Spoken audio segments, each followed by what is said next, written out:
Well, hello everybody, it's Dan, your friendly fishmonger from dansfish.com, and today we're going to take a look at some Cobra guppies. They're gorgeous, I like this strain, and I feel like we should cue some kung fu music here, but I don't have any, so instead, let's just take a look at the fish. Here they are. Alright, here they are attacking a lump of rapashi. They love that stuff.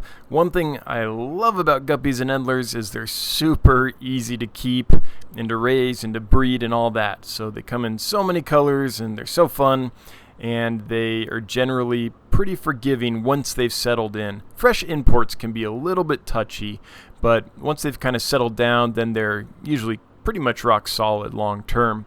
Here they are underwater. Sorry about the white balance. For some reason, the camera I'm using is just, it's showing a green-yellow wash to kind of the whole thing.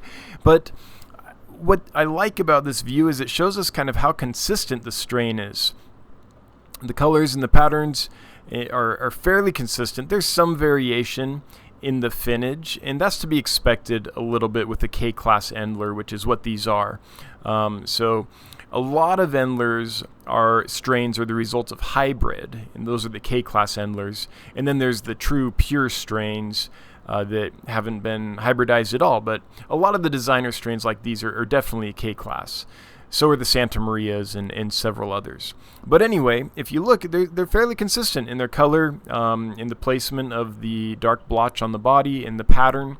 So that's why I like the strain. Anytime I get a strain that is consistent, it tells me that the strain is well established and that I can expect some consistency in the offspring. Oftentimes, guppies and endlers, when you get them, you'll breed them together, and what they'll throw, the fry, are very, very inconsistent. You'll get reds and blues and yellows and all kinds of, like a whole rainbow of patterns and colors and things, which is fun, but sometimes it's nice to say, hey, based on what I'm seeing here, I think that I have a good chance, if I breed these, of getting fry that are similar to the adults when you're embarking on a project. So that's why I like this strain a lot.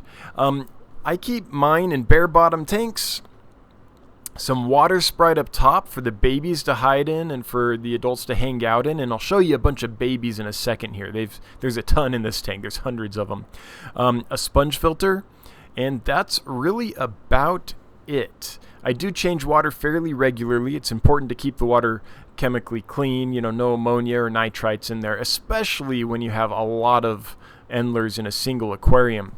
But as long as you keep the water clean, you can do a very basic setup and have a lot of success with these guys. And they're so stunning that they don't need a bunch of plants and stuff to set them off. It doesn't hurt, but look how bright and pretty those are just in a dark tank. So here's a top view of some of the babies. They've been having tons of babies, as you might expect that they would.